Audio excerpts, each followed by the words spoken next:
Hello everyone, Spoons Rattling here, and this is the finale of my series on painting Eldar, with this episode being on craftworld Iybraesil, a matriarchal craftworld with a large number of howling banshees, and the population is predominantly female.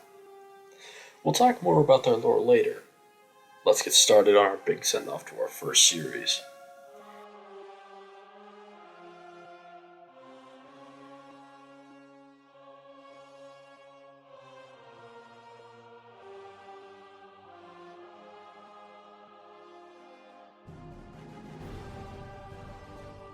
I'll put their color scheme up now. It's a pale blue, a white helmet with red spirit stones.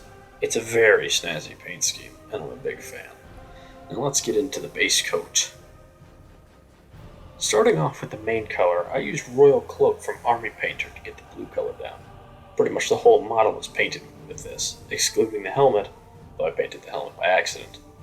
The color is pretty solid, but two thin coats makes it even more clear and proper.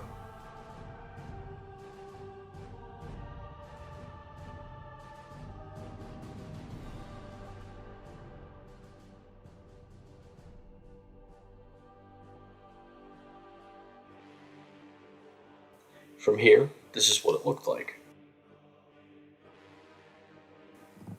I filled up the hole on the base and mixed up this dark blue wash by mixing dark blue paint and midwinter medium. Then I painted it all over the model, again except for the helmet, though I also washed the faceplate with the same color, which makes it pick out the details. Then left it to dry completely, which takes a while as it was quite runny.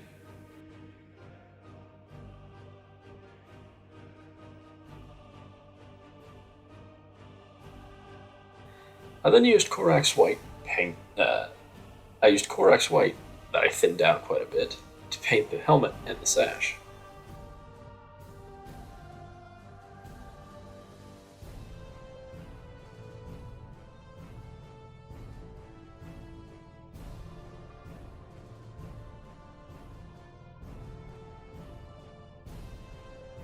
I then started to paint the shuriken weapon a bone color. And while we watch myself paint, I'll talk about the lore of this craft world.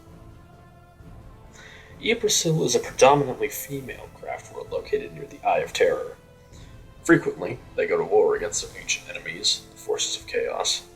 Their histories involves them making a deal with the Eldar god, Morai Heg, which led to more ladies being born, and many of them becoming howling banshees to keep their sisters from following the same path. They often venture after the forces of chaos to search for the lost craftworlds of the Eldar, which are now lost in the Eye of Terror. Their most notable battles, or at least that we've seen so far, involve them helping humans repel Dark Eldar forces, and then going on to ravage the same Dark Eldar forces at a later point. They act as the forefront to the Eye of Terror. They search for the Crone Worlds and the Tears of Isha, which is a doomsday, and ancient technology, to fight against their ancient doom. And before we get back to the video, I really wanted to say thanks to everyone. My first episode in the series has done insanely well, with over 300 views. We've gained a couple subscribers, so again, thank you all. Now back to the video. From here, I painted all the spirit stones Chaos Red from the Army Painter, then the top half at a slant with a brighter red, as well as the eye lenses, and the plume got this color as well. Then finishing with a dot of white in one corner. This was one thing I was super happy with on this model. I then covered the base with sterling mud, as I think it complements the bright colors of Iybraesil, painting the plume in a sort of checked pattern to add some variety. I then washed the red plume with Nuln Oil to give it a bit more surface and solid coverage. And that about wraps up this paint job, and this series. I will say with the long gaps in videos due to travel, I have already decided that it's a ring hag. I'll put up pictures of the growing forces I've painted already. Ironically, so far that video has seen the least success on my channel. But regardless, this series has been very fun, and from here I'm going to do some showcases on my Eldar, and how my way of painting on them has adapted, using different techniques, becoming overall a better painter.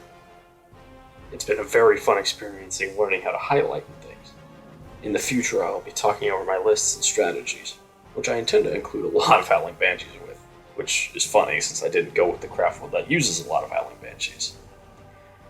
But in the future for my painting videos, next up is a boss Zangstruck, but it's not just painting him, it's how to speed paint orcs in a minute apiece. And one more time before I finish this video, I just want to say thanks to every single viewer who watched the video on Emlock. It's been not only a huge motivation boost, but also gave me some more confidence in my own videos. I plan to do even more going forward. This is just the beginning, everyone. I'm aiming for the very top. But until then, later everyone. I've been Spoons Rattling. Thanks for watching.